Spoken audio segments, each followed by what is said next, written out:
For years, there's been an ongoing debate about the east side of Portland and the west side of Portland. Which one is better? Well, in this video, we're gonna tell you what the east side has to offer and what the west side has to offer, so you can decide for yourself. All that starts now.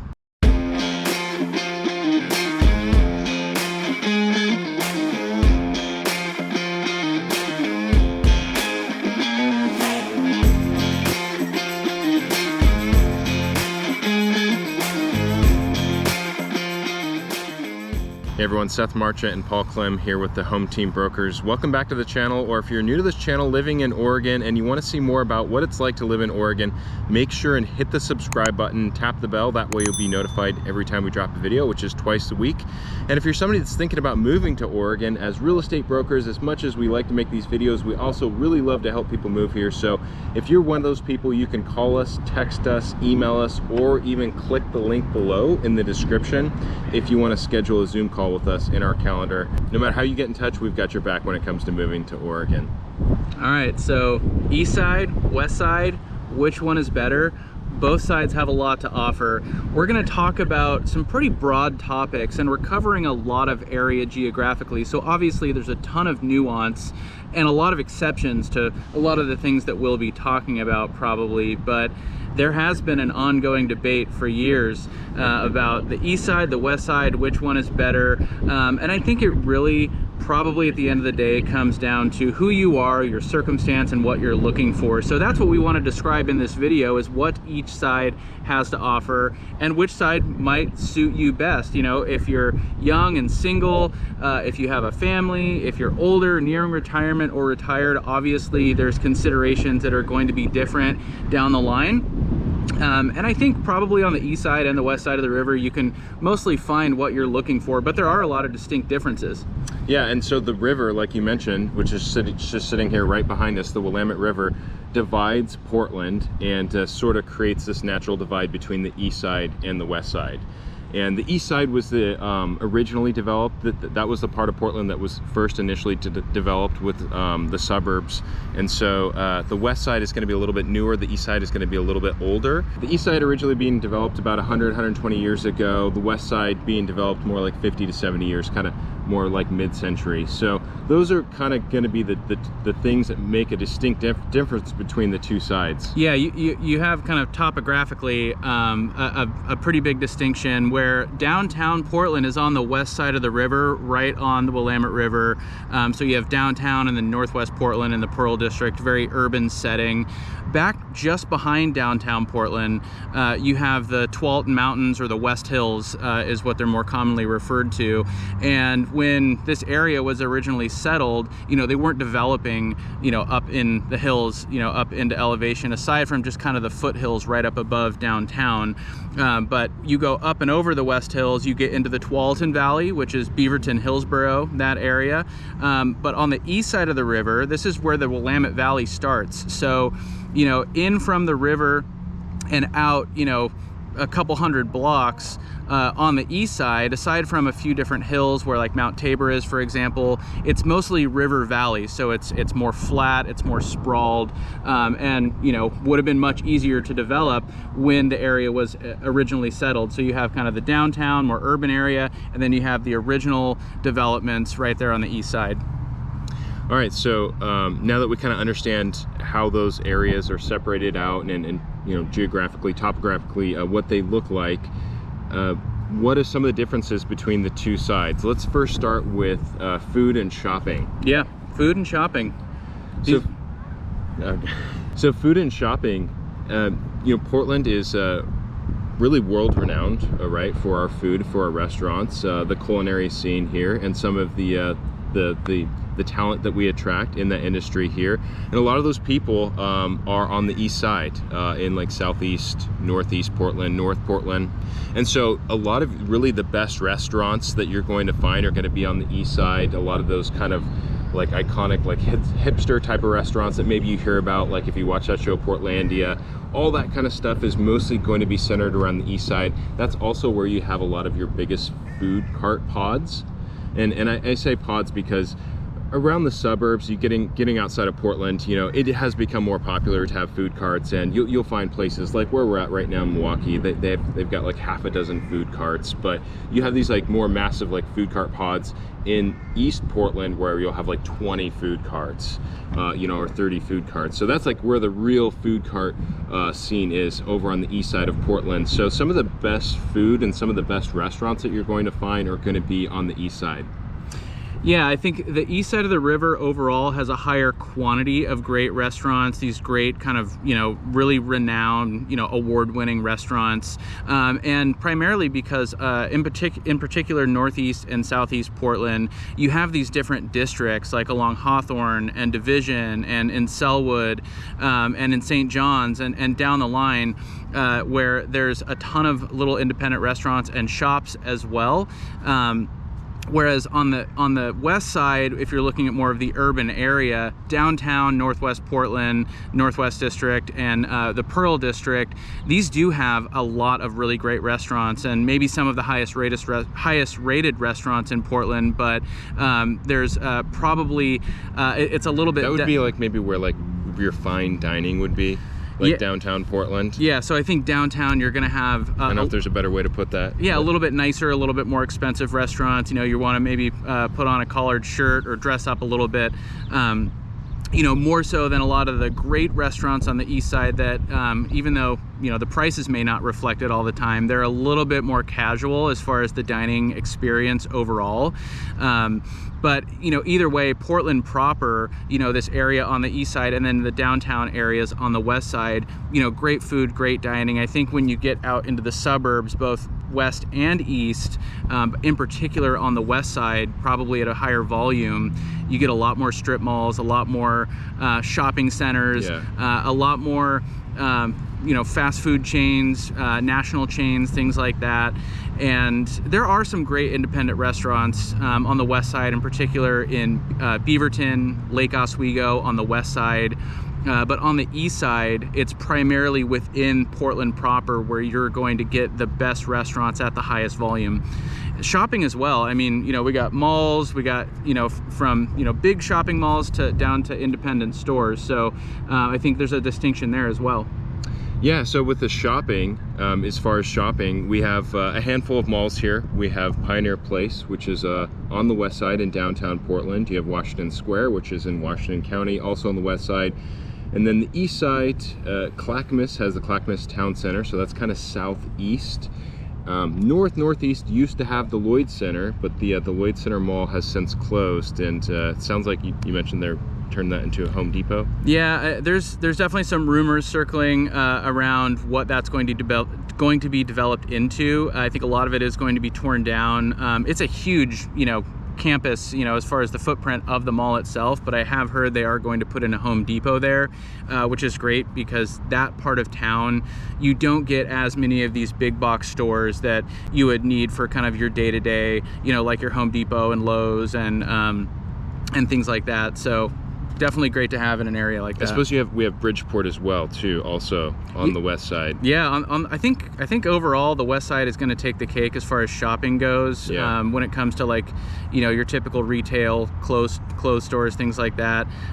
Washington Square Mall, kind of right on the border of Tigard and Beaverton.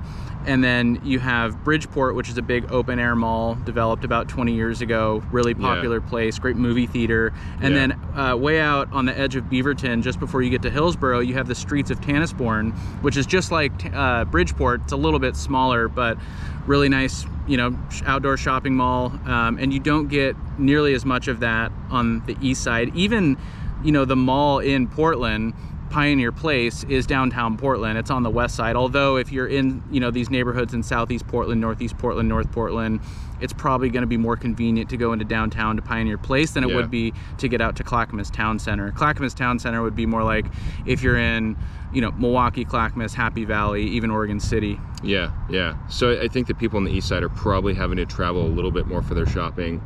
You do have the outlet malls way out east in Gresham. Yeah, or that might be technically Troutdale. Yeah, Troutdale. Yeah. So I think the West has the east nudged a little bit on the shopping. Yeah, I think though, you know, we talked about these different little districts on the east side where you have these main drags, you know, 30, 40 block stretches of shops, restaurants, coffee shops, breweries, you know, Right. all the great entertainment. Yeah. These are places that are really popular for people to go and hang out.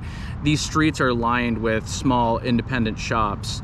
And you do get some of that really kind of in anywhere around the metro area, but by far the highest concentration of these small independent retail stores are on the east side. So, Yeah. you know, do you want to go shopping at a big mall, or do you want to go to a place where you're supporting local businesses and things like that? I think, you know, most people kind of fall in the middle there. You know, it's always a nice Right. idea to support the local businesses. It's not always as economical, but you do have both options either way, and more of those local shops are going to be on the east side for sure. Yeah, right. Yeah, that's a good point. You know, you just don't find that on the west side, where you can have blocks and blocks of like mom and pop local stores. It's all new development, new construction, strip malls, you know, new types of shops and stuff like that on the west side. So Yeah. if you kind of like that type of shopping and those types of shops too, you know, things like, you know, the thrift stores or stuff that you might not find as much on the west side, you know, you find that on the east side. If that's kind of your thing, you're definitely going to find a lot more of that on the east side. Yep. Yeah, absolutely. All right, next, east versus west. How about the parks? What's the difference between the parks east versus west? Yeah, I think it's important to know that anywhere you would live, east or west, you're probably going to have a park within walking distance, and that's part of, you know, that's one of the things that makes the Portland metro area so great, is this commitment to green space and natural spaces to get out, walk your dog, you know, take your kids to the playground, all that stuff. But the east side of the river, in particular within Portland proper, and, you know, even if as you get further out west into Gresham, you know, down into Milwaukee a little bit, it's a little bit more on a grid. So the majority of the parks on the east side, kind of, you know, closer into the city in particular, are just more like 2 or 3 city blocks, but they're great parks. You know, there's big old growth trees and, you know, open fields and nice playgrounds, basketball courts and tennis courts and Yeah. pickleball courts and, you know, everything you would want. And then on the east side too, you have like Mount Tabor and Laurelhurst Park, and some really big Pier Park in St. John's, you know, really big, you know, several dozen acres of parks that are more heavily wooded, have a little more elevation change, have kind of winding trails throughout there. But I think if that type of dynamic is what you're looking for, you probably find more of that on the west side. Yeah, the west side, again, kind of following that theme of new development, you're going to find a lot more master plan communities. You're probably going to just find typically a higher density of parks throughout your suburban communities on the west side. You do also have some of the largest parks too on the west side. We have Forest Park, which is it's like 800 acres or something like that. One of the largest parks in a metropolitan area In the country, yeah. in the country. And then you've got Tryon Creek Park as well in Lake Oswego. But like Paul said, I think it doesn't matter too much if you're on the east side or west side. Being in Portland, you don't have to go too far typically to find a park. The east side, just following that theme of being older, you're going to find, like Paul said, a lot of old growth trees and kind of more charming, more iconic parks. The west side, you don't find those trees, they cut them down, you know. So you kind of got those like new subdivision type of parks more on the west side. Yeah, on the west side too, you have that elevation change that we talked about. So you have the West Hills that make for, you know, larger, more wooded, you know, more trails, just bigger areas overall. You drop down into the Tualatin Valley a little bit on the west side, so it does get a little more flat, but you have like the Tualatin Valley Nature Preserve and the Tualatin River National Wildlife Refuge. You have these huge open areas that are protected, but still have trails going through that are really nice. And a lot of these areas, as you get further west, are flatter too. So if you're not looking for something as adventurous or, you know, as strenuous necessarily, but you still want to get out and enjoy nature, there's definitely a lot of that on the west side. Yeah, if you like running trails and you just want to be able to go somewhere right out from your front door and not have to drive somewhere to go jog somewhere or to go run on a trail, you might find a few more running trails on the west side than you would on the east side. Yeah. One spot on the east side, I will say though, if you do want to be on the east side, you want to be around a lot of parks and a lot of trails, Happy Valley does have quite a few parks and trails. There's not too many places you can go that you won't find a trail within walking distance from your front door that you can get on and go for miles. Scouters Mountain Park, you've got Mount Scott there. So you've got these kind of, they're called mountains, you know, but they're big hills. You've got two very, very large parks right in Happy Valley that a lot of the new subdivisions are kind of surrounding that you can jog to. So you do have some stuff on the east side, but I think the west side you're going to find probably maybe a slightly higher density of parks. Yeah, and the east side too, where a lot of what stretches kind of due east of the city tends to feel more urban. So again, especially with that grid layout. So I think a lot of these parks, you might have a higher likelihood of, you know, seeing some shopping carts left behind, maybe seeing a couple tents, things like that. Heard a lot of complaints about needles over the past few years. Yeah, you know, you might see some needles laying around, and that's not going to be everywhere all the time by any means, but there's probably a greater chance that in some of the parks on the east side of the river you do get some of that. Again, especially, you know, within Portland proper and extending east into Gresham a little bit.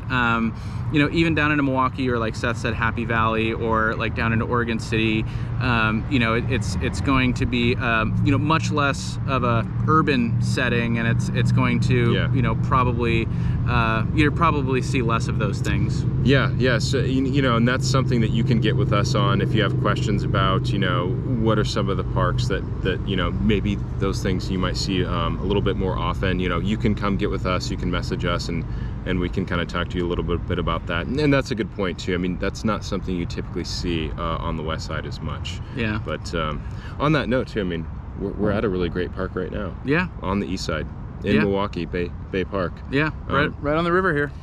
Got a boat ramp. Not a ton of people here. You can walk for miles from this park. It's one of Portland's many great parks. Yeah, just no shortage of great parks here. Yeah, absolutely. All right, so next on the list, east versus west. Crime. Yeah. Okay, not a whole lot to say about that. We can probably cover that one pretty quickly.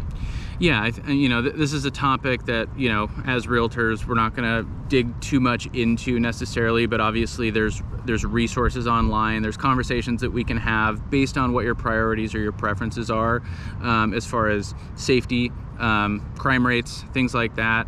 I think overall, you know, it wouldn't be a secret, or it wouldn't be something that somebody contests who lives in the Portland metro area if we were to say that the east side of the river had a higher concentration of crime overall.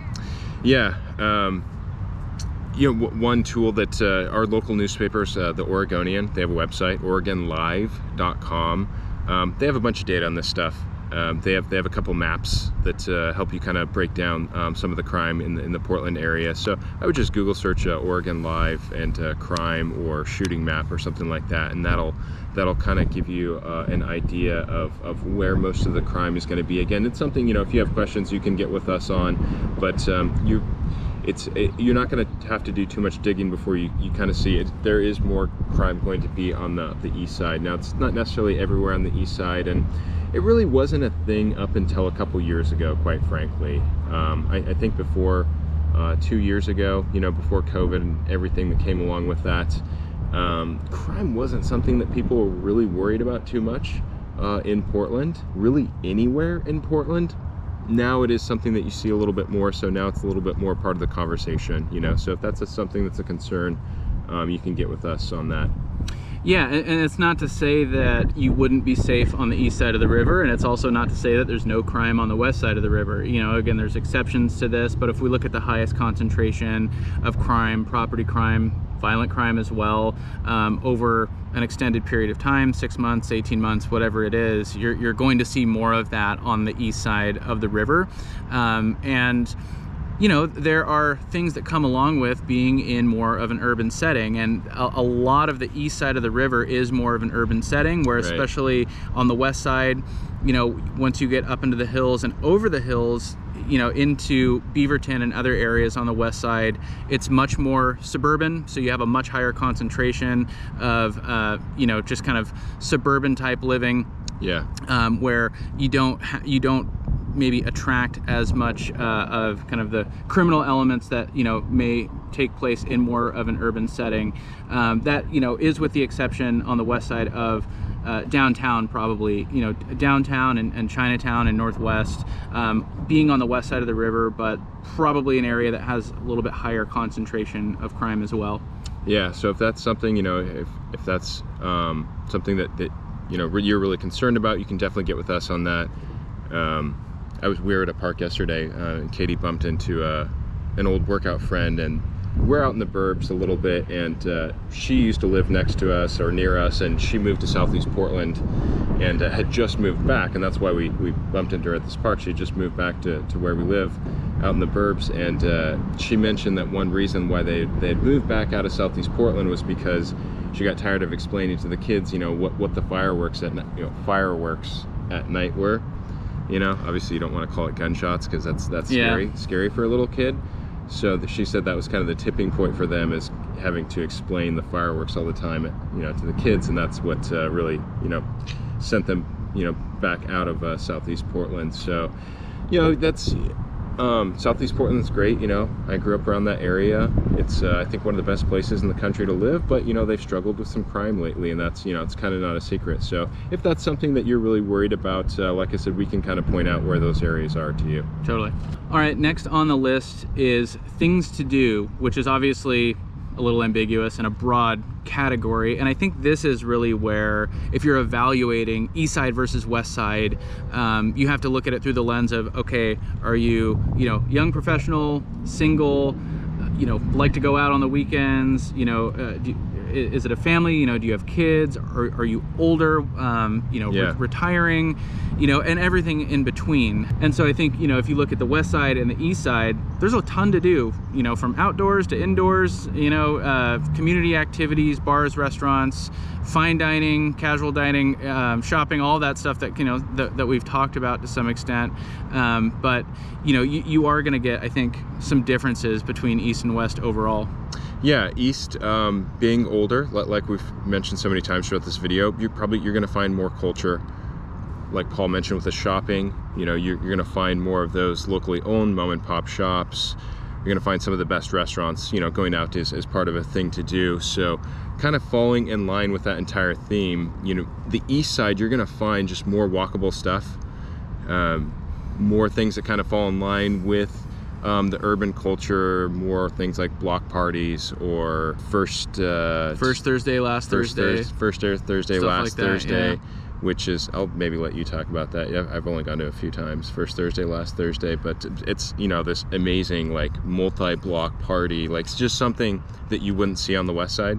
Yeah, I mean, there's a lot of little things like this throughout the year, especially in the summer months, you know, from around Memorial Day to Labor Day. But yeah, last Thursday happens on Alberta, last Thursday of every month, and they shut down the street, or at least they used to shut down the street. But, you know, all the restaurants are open, all the bars are open, you know, they have specials, people come out, there's street vendors, you know, it's a great time.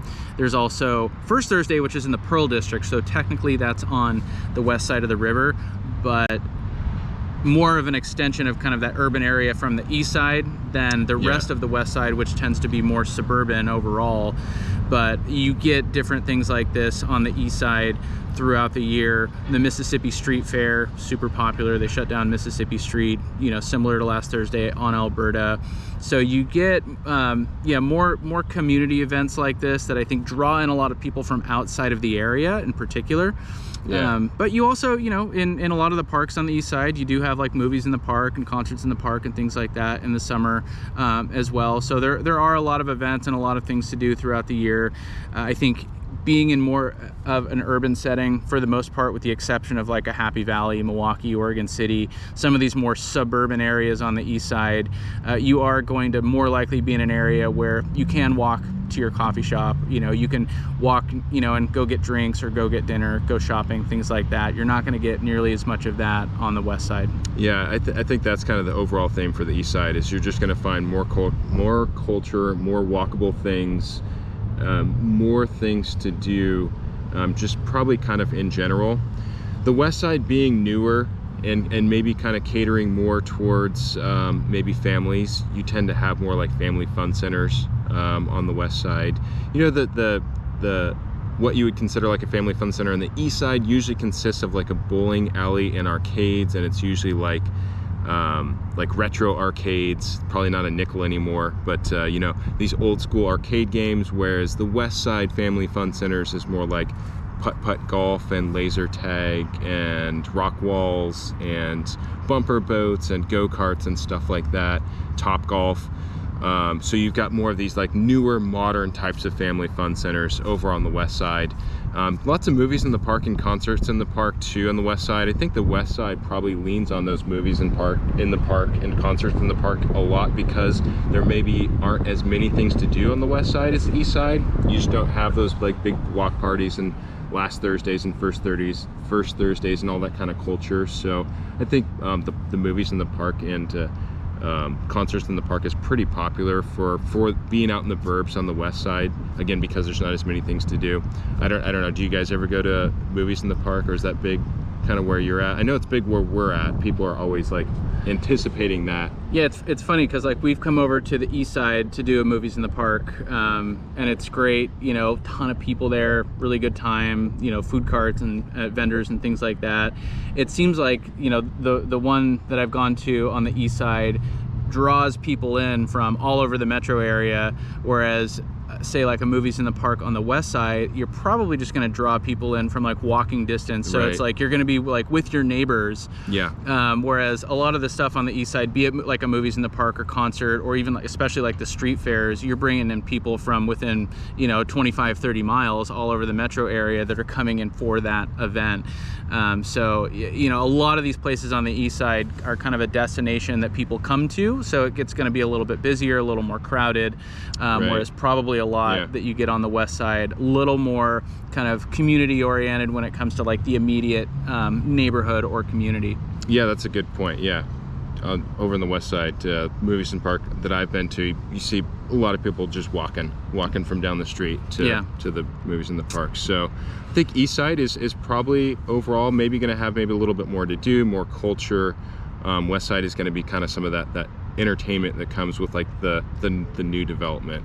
Yeah, I mean, you know, and again, it just depends on what you're looking for. I mean, I think there's a lot of things that you can do east side, west side that are the same, but the experience and the dynamic is going to be a little bit different. So a lot of the west side, it's going to be quieter, it's going to be a little more laid back, you know, so just kind of going through a walk in your neighborhood, and a lot of the west side is going to be different than going for a walk in your neighborhood on the east side. And again, there's exceptions to this. So like, you know, Beaverton has a pretty vibrant little downtown area, for example, that has a little more of an urban feel. And then on the east side, you know, an area like Happy Valley is like total suburbia to the max. So, you know, you can get these elements on both sides of the river, but across the board, for the most part, you know, more urban, more vibrant, higher energy, more busy on the east side, more laid back, more suburban on the west side. Yeah. All right, what's next? Schools. Schools.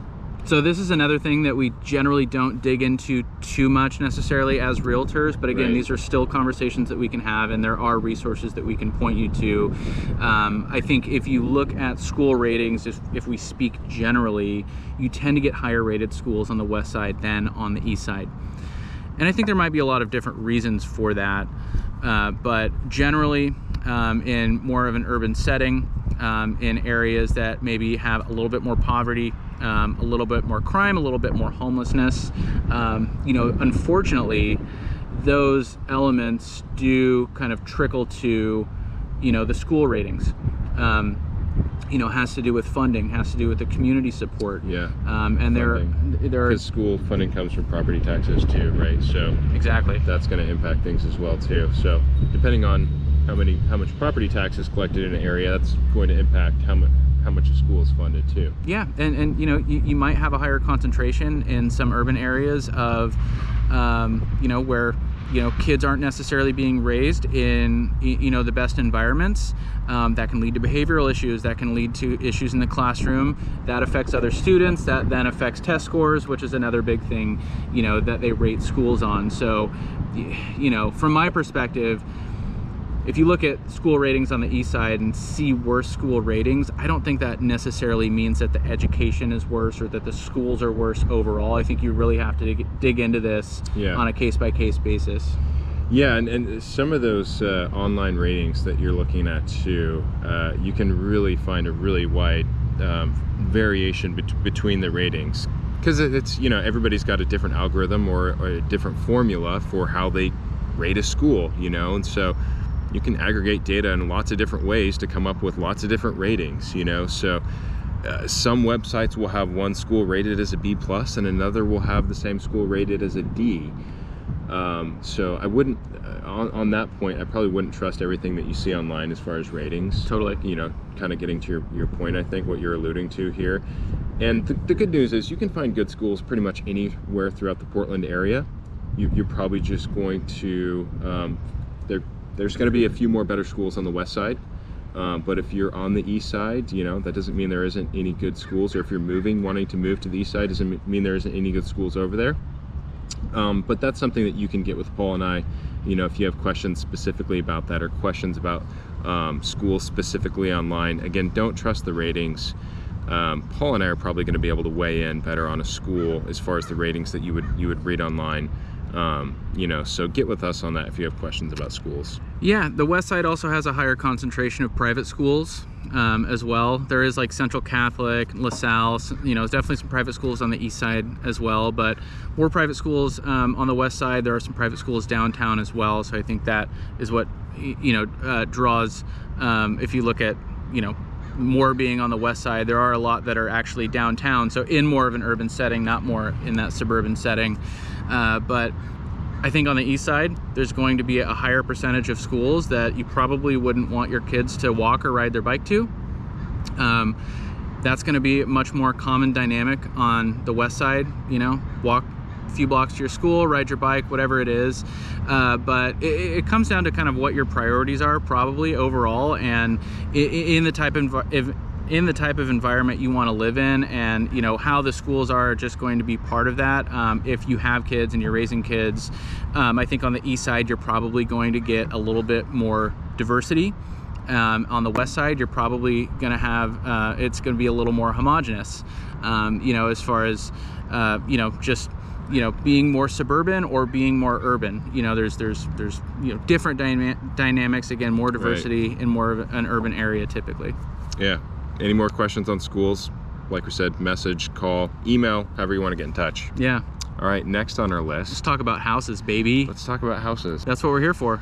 That's what we're here for, folks. Okay, so east versus west. As you have probably figured out by now, east side is older, west side is newer, and you know, that's going to also kind of dictate the housing that you get. A lot of the houses that were built on the east side were built well over 100 years ago, in the early 1900s.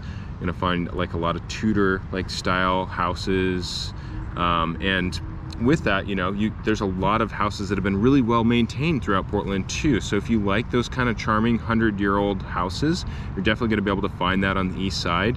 One kind of downside with that is you do tend to find some problems with houses that are that old that you might not find, you know, with a house that was more mid-century.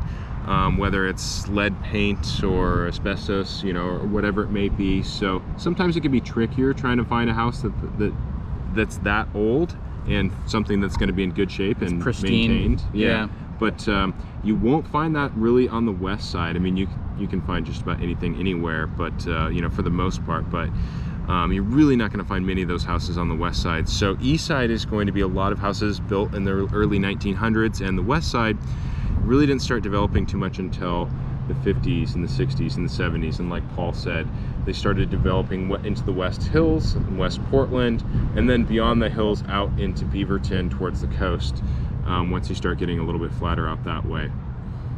Yeah, so, you know, with the east side being a little bit older, you know, especially within 30-40 blocks on the east side, a lot of 100-plus-year-old homes. On the west side too, though, within 30 blocks and closer to downtown, you do get a lot of 100-year-old homes as well, you know, up into, you know, kind of 30s and 40s homes. Even in Lake Oswego, which is close to the river, You do get near the downtown area some older homes. Yeah. And then like on the west side too, so the further you get from the river, really east and west, but you really see it a lot on the west side.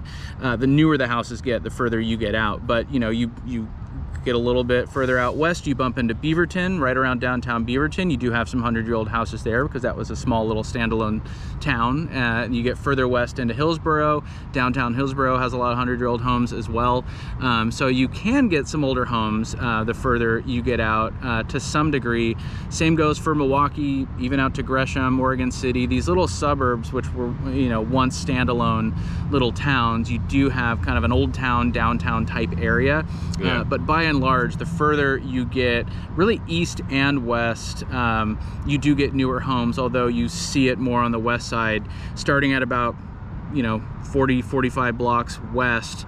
Ton of mid-century development.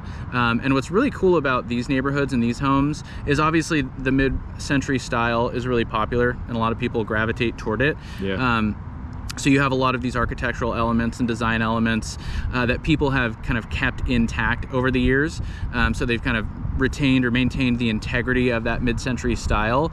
But a lot of the mid-century homes have lots that are, you know, 1/5 of an acre, 1/4 of an acre, you know, and overall on average a little bit bigger than some of the older developments closer into Portland where, you know, this was a small city, right? And they were just, you know, pumping in, you know, little houses, you know, on little lots. 5,000 square foot lots. Yeah, exactly. Yeah. But then when you get further beyond kind of the mid-century, you know, especially development from the 80s, 90s up until now, you know, the lots are so small, especially relative to the houses because they've built houses bigger, but, you know, that leaves less. Yeah. You know, for your yard. Yeah. Some people like the low maintenance, but I think that's probably the biggest complaint. The newer the construction is, the smaller the lot tends to be. Yeah. And you get a lot of that on the west side. No big trees too. That's sometimes a complaint with the new construction because they always cut the trees down, right? Yep. So you got those new subdivisions. You've only got saplings. Is that what they're called? Oh well. Anyways, so that's a big difference. Now, as far as cost goes, average home values right now in kind of Portland proper is about mid-5s, 550, something like that. And you can find a home in that kind of range really throughout the Portland metro area, east side or west side. That's a pretty average value, I think, across the board.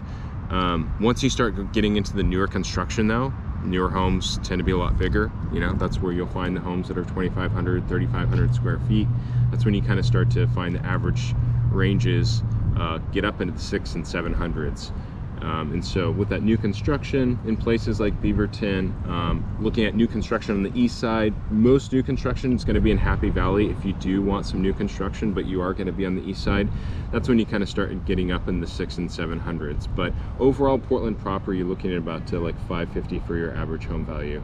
Yeah, a lot of these older neighborhoods on the east side, you know, obviously, again, like we've talked about, you get out into Happy Valley and other suburbs surrounding Portland proper on the east side, it's going to be a little bit of a different story. But these older homes, you know, say might average 1,500 square feet, and on the west side, for the most part, you might average 2,200 square feet, something like that. And the price per square foot might be pretty consistent between the east and west side, but you're going to have larger homes, so that's going to lead to a higher median sale price overall. And there's going to be more homes on the west side that are 2,800, 3,500, 4,200 square feet. So even if the price per square foot is relatively consistent, you might be paying a lot more because you're buying a larger house.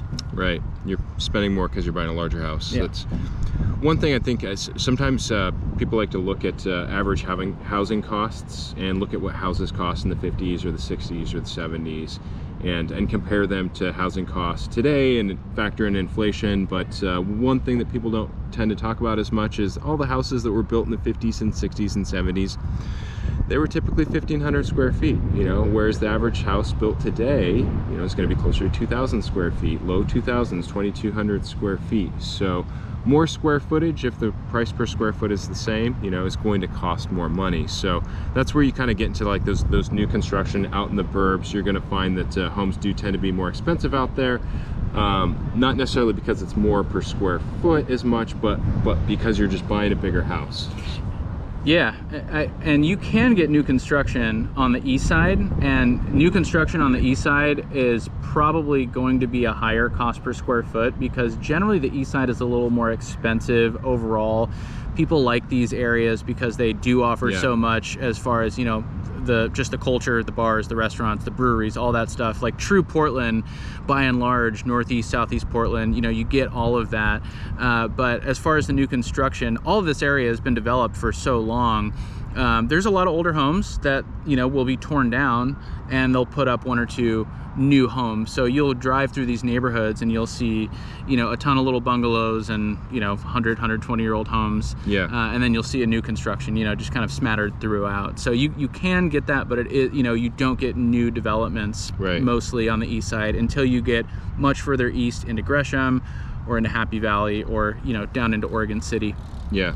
So I think that's the big trade-off. Even though your price per square foot in something that's in Portland proper might not be a whole lot different than a Beaverton, the reason why that is because in Portland, like you mentioned, real estate is more expensive. It's more valuable. The closer proximity that you have to Portland, the more the dirt is going to be worth. So because that property is more valuable, even though you have an older home, you're still paying that higher price per square foot. So that's kind of the trade-off. Do you want closer proximity to Portland and maybe a smaller, more charming home, or do you want to be a little bit farther out there and maybe have more square footage?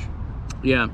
I think the dynamic as far as the environment that you're in is different too. Obviously, we've talked about the urban and suburban element a lot, so that's a big piece. But also on the east side, you're mostly on a grid, and that even extends, you know, as far east as you can get into Gresham. That extends down into Milwaukee quite a bit as well.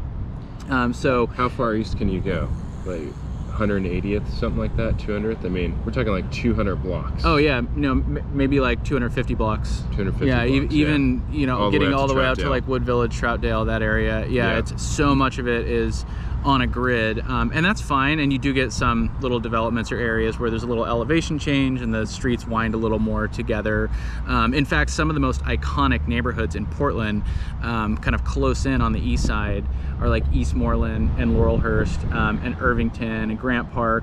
And these are neighborhoods that aren't necessarily as much on a grid. So they were developed, you know, 100 years ago, without, you know, any development around it, before a lot of, you know, those grids were totally laid out and developed.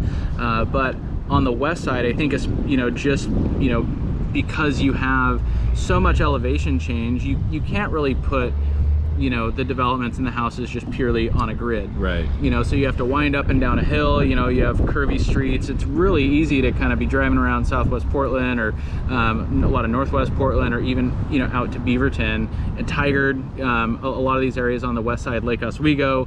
And, you know, you can get turned around pretty quickly because you're not just going east or just going west or north or south on a particular street. You're, you know, winding up a hill, down a hill, you know, round curves and corners and things like that. Right, yeah, that's, I mean, that's you can be driving on the east side for a long time and, you know, not know what neighborhood you're in. Whereas on the west side, you're kind of clearly going to be going from like place to place. It's a lot more kind of broken up and discombobulated. Yeah. And there's, I think, more trees, you know, a little more heavily wooded on the west side in a lot of areas than you get on the east side, because the east side has been so developed. Yeah, sort of ironically in a way. You know, because you have all the new construction on the west side, but you do also have, you know, it is more less developed, so you do have, it is more wooded in a lot of areas. Well, and that, and that's probably, it's a good point, and that's probably till you get out to about 150th or so on the west side. Then you get into areas where you have smaller trees. You actually get out of the firs a little bit, and you get into like a lot of oak trees and things like that. So you do get some different foliage. Obviously those trees don't grow as tall, right, you know, and they don't grow as dense, you know, together and things like that. So getting out there towards that farmland. Yeah, exactly. Yeah, so it's, again, it's just going to be more of a heavily wooded area overall on the west side. Right, yeah. All right, last thing, east side versus west side. There is one other thing about living in Portland, or just people that live in Oregon in general. One reason why people like living here so much is because the proximity to other things. We have a lot of other great things around us, you know, and so for the east side, some of the things that people are really going to be attracted to is Mount Hood. It's one of the most popular mountains, I believe the most climbed mountain in the entire United States. You're also right next to the Columbia River Gorge and just right down the street from Hood River. And then on the west side, you're close to the Oregon coast and the Willamette Valley too. You're a little bit closer towards wine country. You know, and the coast is a big thing for people in Oregon. A lot of people in Oregon, whether it's Portland or Central Oregon, you know, Eugene or Medford, anywhere in Oregon, people often travel to the Oregon coast, day trip, you know, little vacation, whatever it may be. And so, you know, if you're a coast person, being on the west side might give you a quicker day trip than the east side. You might cut that, you know, that travel time in half being on the west side. So depending, you might consider, and if you're a mountain person, if you're a skier, snowboarder, you might really want to be on the east side. You know, you might cut your commute to the mountain, you know, by an hour or so by living on the east side rather than the west side. So both sides have really great things to offer just outside of Portland as well. Yeah, I think you could probably count on tacking on at least 30 minutes if you're on the west side going to Mount Hood, or if you're on the east side going to the coast. One way. One way, yeah. So depending on, you know, how far you are west or how far you are east, or how deep into a neighborhood you are, or how many stoplights you have to hit before you can get to the highway. Obviously, you know, you might be 15 minutes longer, it might be 45 minutes longer, yeah. just kind of depending. But I think on the flip side of that, you know, because we always do, like when we're working with folks who are moving to the area, that is something we talk about, like, hey, do you want to go snowboarding or skiing more, or do you want to get out to the ocean more? Because if you live on the east side, you're going to have way better access to the mountain, west side, way better access to the coast. But on the other hand, you know, it's like, okay, if you're on the west side, you can still get to the mountain pretty quick, pretty easily, you know, relatively. Yeah. And if you're on the east side, you can get out to the coast pretty easily. Yeah. It really, you know, it's going to, you know, add a little bit more to the commute, and you probably will end up going more to one area than the other, yeah. depending on where you live, especially, you know, if you are quite a bit further east, you know, way east Portland into Gresham, into Troutdale. Yeah. I mean, you get to Hood River in 45 minutes, you can get to Timberline in probably an hour. Which is one of the ski resorts up on Mount Hood. And if you're in Beaverton, especially Hillsboro, you can get to Seaside in an hour. Yeah. So get to the coast in an hour from Beaverton, but if you're in Troutdale, it's going to take you 2 hours to get to the Oregon coast. It could, because, you know, that's the other consideration too. Unless you're a little bit further south of the city, where you can kind of bypass a little bit. If you're cutting due west or due east, yeah. depending on the time of day, you might be fighting traffic quite a bit. So, yeah. you know, that extra 30 minutes could easily turn into an extra hour, you know, if you're during rush hour, or, you know, holiday weekend tends to get pretty packed, you know, coming in and out of town.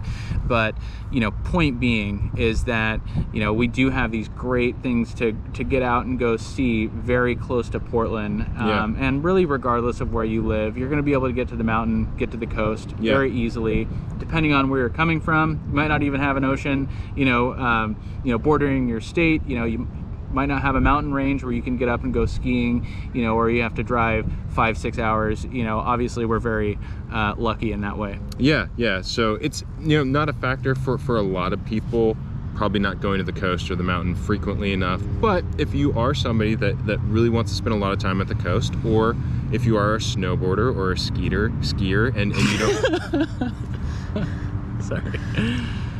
Or if you are a snowboarder or a skier and you don't want to, and you want to take an hour to get to the mountain instead of 2, it might be a consideration for you where you kind of end up in the Portland metro area. So again, one of the things you can get with us, and depending on kind of the proximity to other things, you know, that you want to be by, we can put you in that perfect place. Yeah, because it's not just coast or mountain too. Like Seth said, on the west side, you have really the start of wine country, and you have a ton of viticulture regions going down, you know, from the Tualatin Valley, kind of starting in like North Plains, Forest Grove area, all the way down south through McMinnville, through Salem. That whole corridor is on the west side of the river.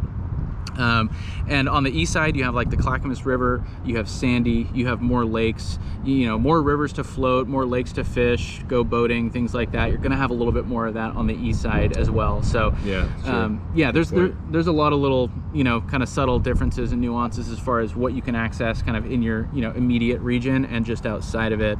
And yeah, those are things we can chat about. It just comes down to your lifestyle.